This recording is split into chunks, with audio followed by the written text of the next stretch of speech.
Jake Morrison woke up on that cold October morning, just like he had for the past 15 years. The sun was not up yet, and the house felt empty and quiet. He made his coffee the same way he always did, black and strong, and sat at the kitchen table looking out at his cattle ranch. The land stretched far in every direction, but Jake felt like he was trapped in a small box.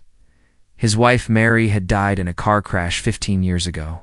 Since then, Jake had lived alone on the ranch in Montana. He was 62 years old now, and his hands were rough from all the hard work. His face was dark from the sun, and his hair had turned gray. He looked older than his years because of all the sadness he carried inside. Jake had not talked to another person in 3 weeks. His nearest neighbor lived 20 miles away. Sometimes trucks would drive by on the dirt road, but they never stopped. Jake would wave, but the drivers just kept going. He had a phone, but nobody ever called him. He had a television, but he rarely watched it. The silence in his house was so thick, it felt like it had weight. After drinking his coffee, Jake walked outside to check on his cattle. The morning air was cold and sharp. His breath made small clouds in the air. Cattle were doing fine, eating grass and drinking water from the pond. They did not need him to talk to them. They just needed food and water and a safe place to live. Sometimes Jake thought the cattle had a better life than he did. Jake walked to the small hill behind his house where Mary was buried. He had put a simple stone marker there with her name and the dates she lived. He visited her grave every morning and every evening. He would tell her about his day, even though there was not much to say. The days were all the same now, that morning. Jake stood at Mary's grave longer than usual. He felt tired deep in his bones. Not tired from work, but tired from living the same empty day over and over again. He looked at the ground next to Mary's grave and made a decision that had been growing in his mind for months. Jake went to his barn and got his shovel. It was the same shovel he had used to dig Mary's grave 15 years ago. The handle was smooth. From years of use, Jake walked back to the hill and started digging right next to Mary's resting place. The ground was hard because winter was coming, but Jake was strong from years of ranch work. He dug slowly and carefully. Each shovel full of dirt felt heavy, but not just because of the weight. It felt heavy because of what he was doing. Was digging his own grave. He was not planning to die right away, but he wanted to be ready. He wanted to know that when his time came, he would be buried next to Mary, where he belonged. The first day, Jake dug for 4 hours. His back hurt and his hands had blisters, but he kept going. He stopped only when it got too dark to see. That night, he ate a simple dinner of beans and bread, then went to bed early.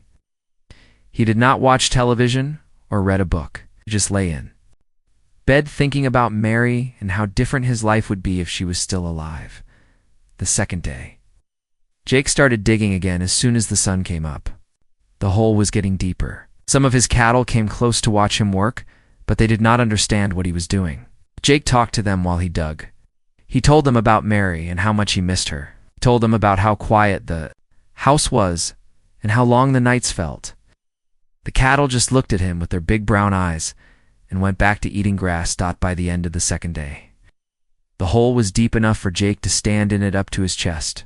He climbed out and looked down at his work. It was a good hole, straight and even. Jake felt proud of his digging, even though it was for such a sad purpose. He had always been good with his hands, and this was no different from any other job. On the ranch, the third day was windy and cold. Jake's fingers were stiff, but he kept digging. The hole was almost finished now. He just needed to make it a little deeper and smooth out the sides. While he worked, Jake thought about his life. He had been a good husband to Mary. He had worked hard on the ranch and taken care of the animals. He had never hurt anyone or done anything bad. But what was the point of a good life if you had to live it alone? When Jake finished digging, he sat on the edge of the hole with his feet hanging down inside. The grave was perfect. It was the right size and the right depth. When the time came, Jake could lie down in this hole next to Mary, and they would be together again. The thought made him feel peaceful for the first time in months. Jake filled a bucket with water and washed the dirt off his shovel. He put his tools away in the barn and walked back to the house. That night, he cooked a better dinner than usual. He made steak and potatoes and even opened a bottle of beer. He felt like he had finished an important job, even though it was the strangest job he had ever done.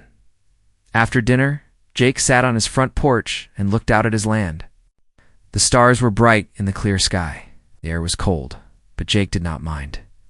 He felt calm and ready for whatever came next. He had lived a good life, and when it was time to die, he would be prepared. The grave was waiting for him, right? Next to Mary, just like he had always planned. Jake did not know that in 3 weeks, everything would change. He did not know that someone would come to his ranch who would need his help. He did not know that the grave he had dug for himself would never be used. All Jake knew that night was that he was ready to die, and that felt like enough. 3 weeks had passed since Jake finished digging his grave. The weather had turned colder, and the first snow of winter was starting to fall. Jake went through his daily routine, just like always.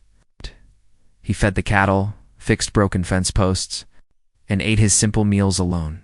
The grave on the hill was covered with a wooden board to keep the rain and snow out.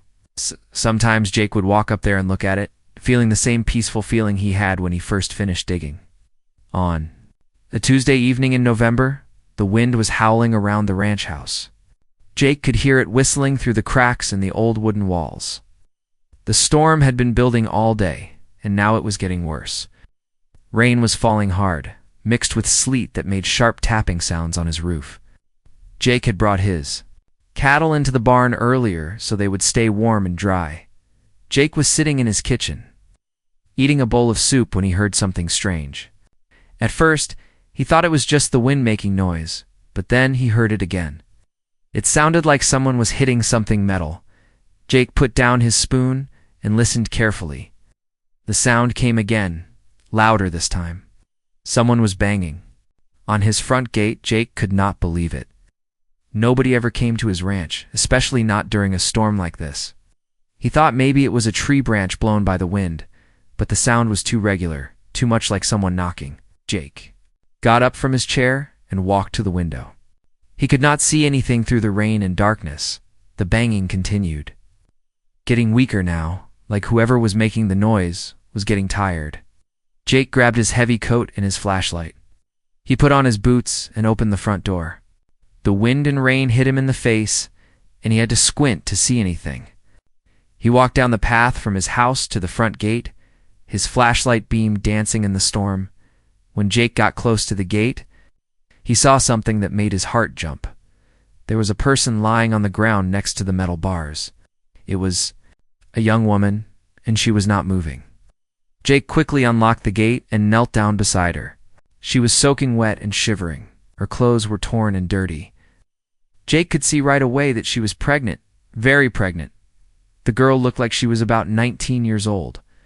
Her hair was long and brown, but it was wet and tangled. Her face was pale, and her lips looked blue from the cold. Jake put his hand on her forehead and felt that she was burning with fever. She was unconscious, but she was still breathing.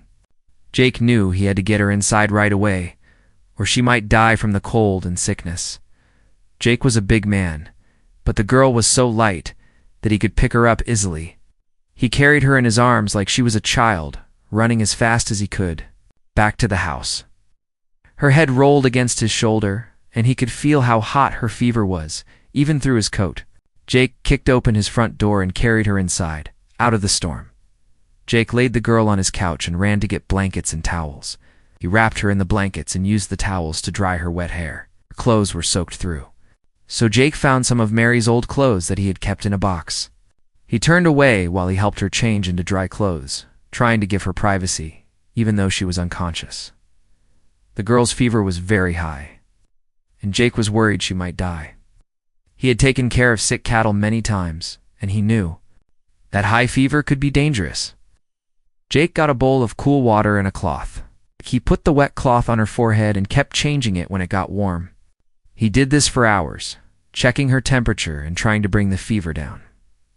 Around midnight, the girl started talking in her sleep, but Jake could not understand what she was saying. She was mumbling words that did not make sense, and sometimes she would cry out like she was afraid of something.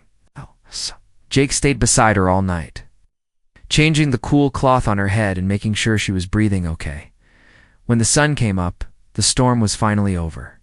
The girl was still unconscious, but her fever was a little lower. Jake made some hot soup and tried to get her to drink a little bit. Most of it ran down her chin, but she swallowed some. That was a good sign. Jake had seen sick cattle do the same thing when they were starting to get better. Around noon, the girl finally opened her eyes. At first she looked confused and scared. She tried to sit up quickly, but Jake gently pushed her back down on the couch. She looked around the room, like she did not know where she was, and then she looked at Jake with wide, frightened eyes. "Where am I?" she whispered. Her voice was rough and weak. "You are safe," Jake said in his quiet way. "You were sick outside my gate. I brought you inside." The girl put her hand on her pregnant belly and seemed relieved that she was still okay. Then she started crying, not loud crying, but quiet tears that ran down her cheeks. "Do not send me back," she said, grabbing Jake's arm with her thin hand. "Please do not send me back to them." Jake did not understand what she meant, but he could. See, she was very afraid of something or someone. "Nobody is going to hurt you here," he told her. "You can stay until you feel better." The girl told Jake her name was Katie Bell. She was 19 years old, just like Jake had guessed. Between her tears and weak voice, Katie told Jake pieces of her story. She had been walking for days in the cold and rain. She had no money and no place to go. She was running away from people who had hurt her. But she was too tired and scared to tell Jake all the details. Jake made Katie more soup and helped her drink it slowly. He could see that she had not eaten good food in a long time. She was too thin for someone who was going to have a baby soon. Her hands shook when she held the spoon, and she kept looking at the door like she expected someone bad to come through it. That evening, Katie fell asleep on Jake's couch, wrapped in Mary's old blankets. Jake sat in his chair nearby, watching, to make sure she was breathing okay. He had not taken care of another person in 15 years, not since Mary died. It felt strange but also good to have someone else in the house. The silence that had been his companion for so long was broken by the sound of Katie's breathing and the small noises she made in her sleep. Jake looked out the window at the hill where his grave was waiting for him. For the first time since he dug it, Jake did not think about dying. Instead, he was thinking about this young girl who had collapsed at his gate and what he could do to help her. Maybe his life was not over after all. Katie stayed on Jake's couch for 3 days before she felt strong enough to sit up and eat a full meal. Jake took care of her like she was one of his injured cattle, but he was more gentle and patient than he had ever been with any animal. He brought her soup and water every few hours. He changed the blankets when she got too hot or too cold. He never asked her too many questions. He never made her feel like she was a burden. On the 4th day, Katie was able to walk around the house slowly. She was 7 months pregnant, and her belly was round and heavy. She moved carefully, holding onto furniture and walls for support. Jake watched her from the corner of his eye while he cooked breakfast, ready to help if she needed it.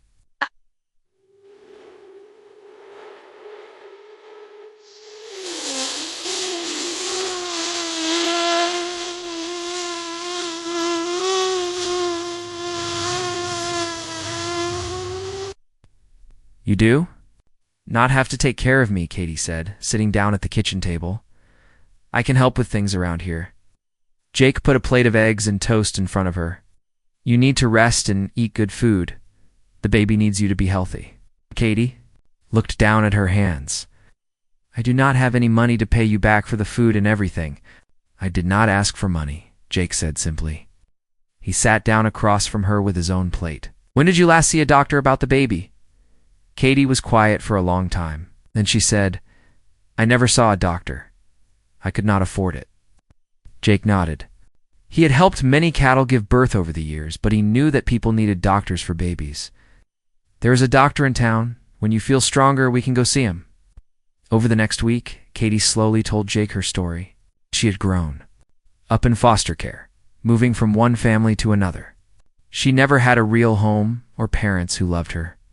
When she turned 18, she was on her own with no money and no family to help her. She had met a boy named Rick who seemed nice at first, lived together with his parents, and Katie thought she had finally found a family. But when Katie got pregnant, Rick changed. He said the baby was not his, even though Katie had never been with anyone else. Rick's parents believed their son and thought Katie was lying. They said terrible things to her and made her feel ashamed. When Rick left town with another girl, his parents told Katie she had to leave too. "I had nowhere to go," Katie told Jake one evening while they sat by the fireplace. "I lived on the streets for 2 weeks. I was so hungry and cold. I walked during the day and tried to find places to sleep at night. I was walking along the road when the storm started, and I saw your gate. I did not know if anyone lived here, but I was too tired to keep walking." Jake listened to every word Katie said. He did not judge her or make her feel bad about her choices. He understood what it felt like to be alone and to have no one who cared about you. Katie reminded him of a young calf he had found once, separated from its mother and lost in the woods. She had that same look of being hurt, but still trying to survive. As the days passed, Katie started helping Jake with small jobs around the house. She could not do heavy work because of the baby, but she could cook and clean and mend his torn clothes. Jake had been living like a bachelor for 15 years, eating simple food and wearing the same old clothes.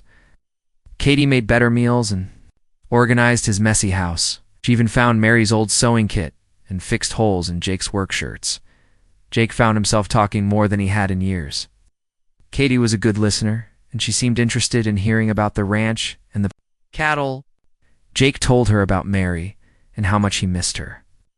He told her about the long, quiet years after Mary died and how empty the house had felt. Katie understood loneliness, and she did not try to make Jake feel better with empty words. She just listened and nodded. One evening, Katie found some old photo albums that Jake had put away in a closet. She looked at pictures of Jake and Mary when they were young and happy. Mary had been a pretty woman with a kind smile. In the pictures, Jake looked younger and less sad. His eyes were bright, and he was always smiling when he looked at Mary.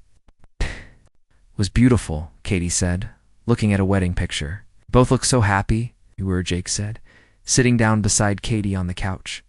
"Mary wanted to have children, but it never happened for us. She would have been a good mother." Katie put her hand on her pregnant belly. "Do you think Mary would have liked me?" Jake thought about it carefully. Mary was kind to everyone. "Would have wanted to help you, just like I am doing. She would have been excited about the baby." That night, Jake realized something important. For the first time in 15 years, he was not thinking about Mary every minute of the day. Still missed her and loved her, but now he had someone else to think about too. Katie needed him, and that made Jake feel useful and important again. Katie was also changing. When she first came to the ranch, she was scared and sick and had no hope for the future. She was getting healthier and stronger. She smiled sometimes, especially when she felt the baby moving inside her. She started talking about what she would name the baby and what kind of life she wanted to give him or her. "I want my baby to have a good home," Katie told Jake one day while they were feeding the cattle. "I want him to know that he is loved and wanted." "Every child should have that," Jake agreed. He watched Katie pet one of the gentle cows, and he thought about how natural she was with the animals. "You will be a good mother?" Jake started thinking about the future in a way he had not done for years. He wondered what would happen when Katie had the baby. Would she stay on the ranch, or would she want to leave and start a new life somewhere else? Jake found that he did not want her to leave. The house felt alive again with Katie there. He liked hearing her voice and footsteps. He liked having someone to cook for and talk to. One night, Jake walked up to the hill where his grave was waiting. He looked down at the wooden board that covered the hole he had dug for himself. It seemed like a long time ago that he had been ready to die. Now he had Katie to think about, and soon there would be a baby too. Jake realized that he was not ready to use that grave anymore. Maybe he never would be. Jake looked up at the stars and thought about Mary. He wondered if she had sent Katie to him somehow, to give him a reason to keep living. Whether that was true or not, Jake was grateful that Katie had found his ranch. She had given him something he had not had in 15 years, hope for tomorrow. December came with heavy snow and bitter cold winds. Jake had never been happier to see winter arrive because it meant Katie would stay on the ranch longer. The roads were too dangerous for travel, and Katie was getting close to having her baby. Jake made sure the house was warm and that they had plenty of food stored up in case they got snowed in. Katie was now 8 months, pregnant, and moved slowly around the house. Her belly was very large, and she got tired easily. Jake worried about her constantly. He had helped many cows give birth over the years, but he knew that people were different. Women needed doctors and hospitals when they had babies. The nearest hospital was 40 miles away, and Jake was afraid they might not be able to get there in time when Katie went into labor. "What if something goes wrong?" Jake asked Katie one evening while they sat by the fire. "What if the baby comes too fast, or there are problems?" Katie put her hand on his arm. "Women have been having babies for thousands of years without hospitals. My foster mother told me that her grandmother had 12 children at home with no doctor. Nice. If something happens, I trust you to help me." Jake felt scared but also proud that Katie trusted him so much. Went to town and bought books about delivering babies. He read them carefully and tried to learn everything he could. He also bought supplies like clean towels, scissors, and medicine in case Katie got sick after the baby was born. On a Sunday night in early December, Jake woke up to the sound of Katie calling his name. It was 2 in the morning, and snow was falling heavily outside. Jake jumped out of bed and ran to Katie's room. She was sitting on the edge of the bed, holding her belly and breathing hard. "I think the baby is coming," Katie said, her voice tight with pain. "The pain started an hour ago, and now they are getting stronger." Jake looked out the window at the storm. The snow was coming down so hard he could not see past the fence. The wind was howling, and Jake knew the roads would be impossible to drive on. Even if they could get to the truck, they would never make it to the hospital in this weather. "We cannot drive in this storm," Jake said, trying to stay calm. "But do not worry. I will take care of you and the baby." Katie nodded, but Jake could see she was scared. Another pain hit her, and she gripped Jake's hand so hard her fingernails dug into his skin. Jake had never seen anyone in so much pain, and he felt helpless. Jake helped Katie get comfortable in bed and brought her pillows to lean against. He boiled water on the stove like he had read in the books, laid out clean towels and sheets. He washed his hands over and over again to make sure they were clean. Katie's pains were getting stronger and closer together. "How long does this usually take?" Katie asked between pains. "The book said it could be many hours for a first baby," Jake answered. "But every baby is different." Jake stayed with Katie all night, holding her hand and helping her breathe through the pains. He gave her ice chips to suck on and wiped her face with a cool cloth.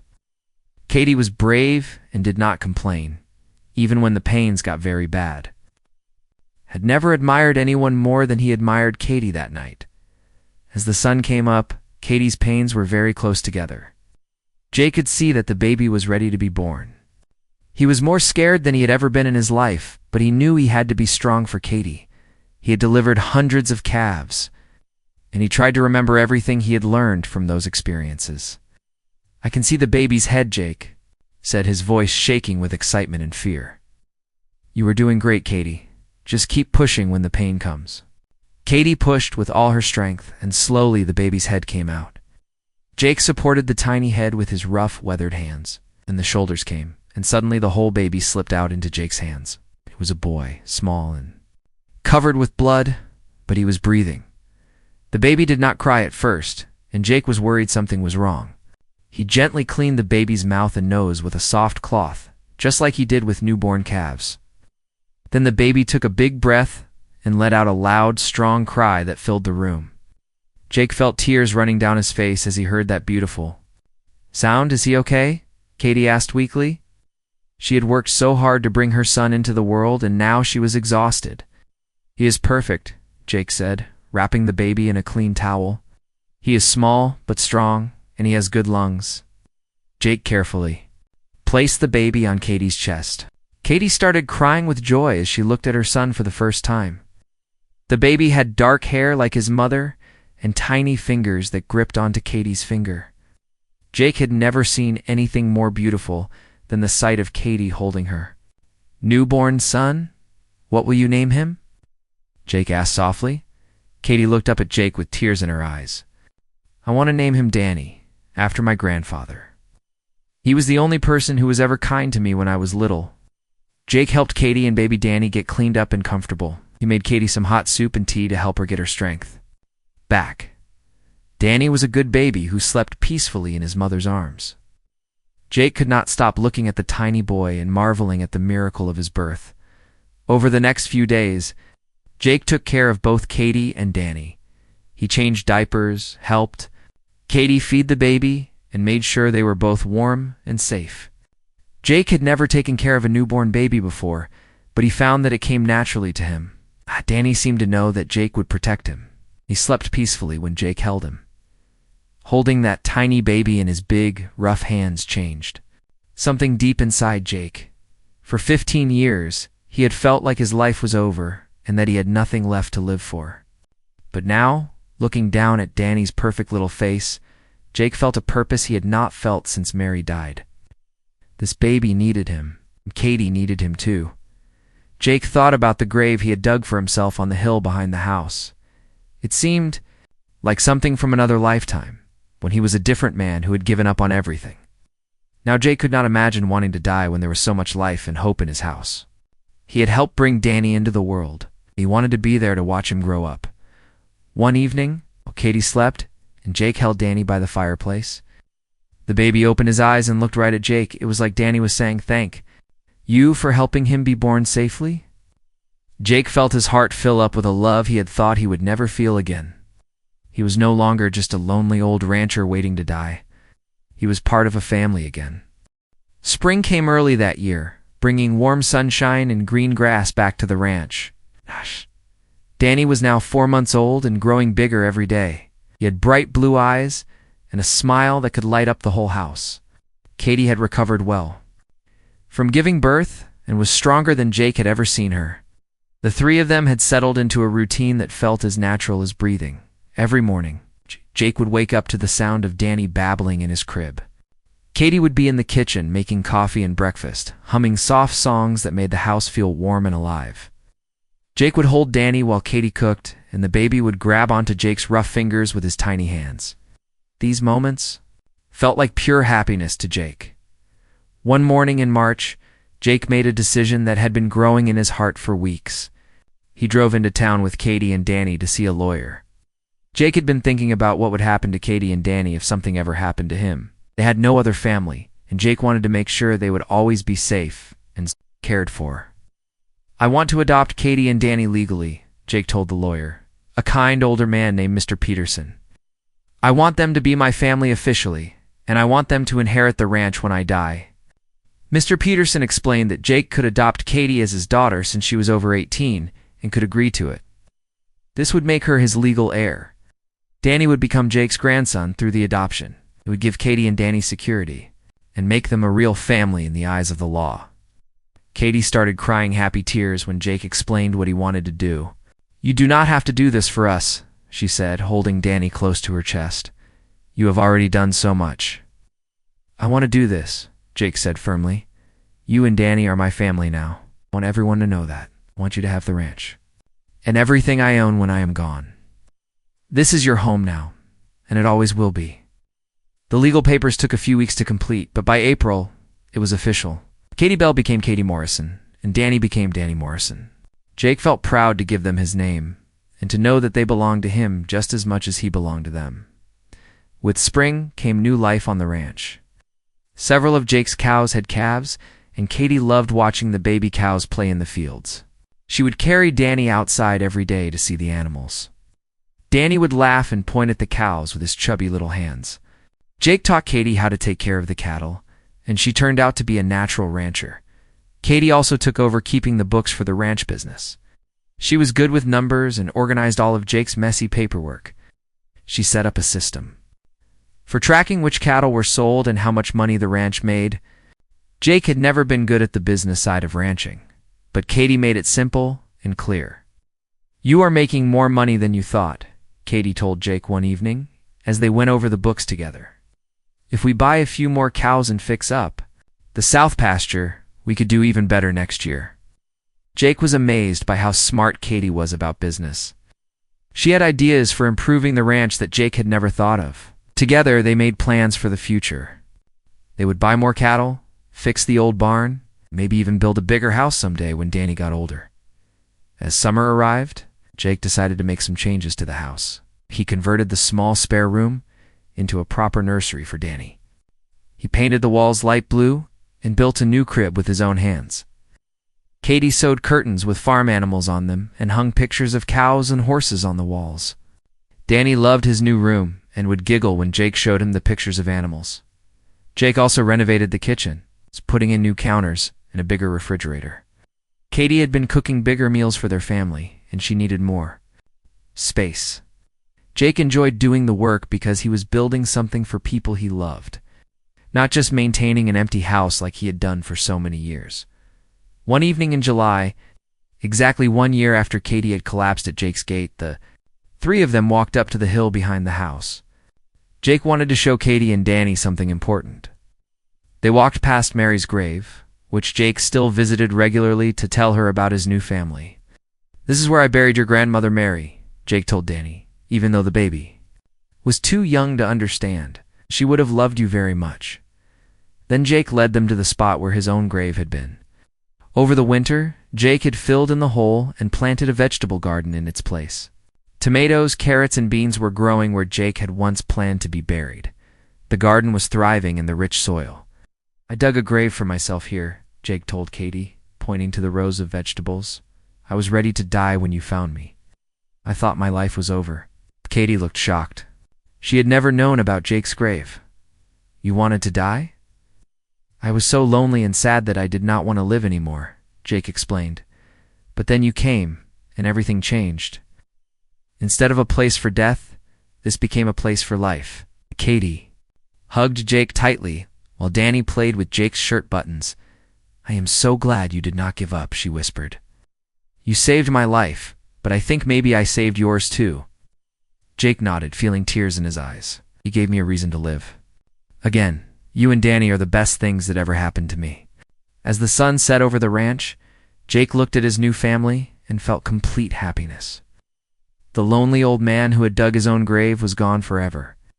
In his place was a father and grandfather who had more love in his heart than he had ever thought possible. Jake picked up Danny and held him high in the air, making the baby laugh with delight. Katie laughed too, and the sound echoed across the ranch that was now truly a home. The vegetables grew tall in the soil where death had once been planned, proving that life always finds a way to grow, even in the darkest places. That night, as Jake tucked Danny into his crib and kissed Katie goodnight, he thanked God for the storm that had brought his family to him.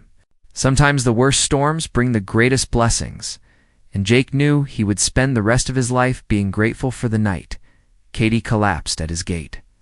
His grave would never be used because he had found something better than death. He had found love, purpose, and family, and that was worth living for every single day.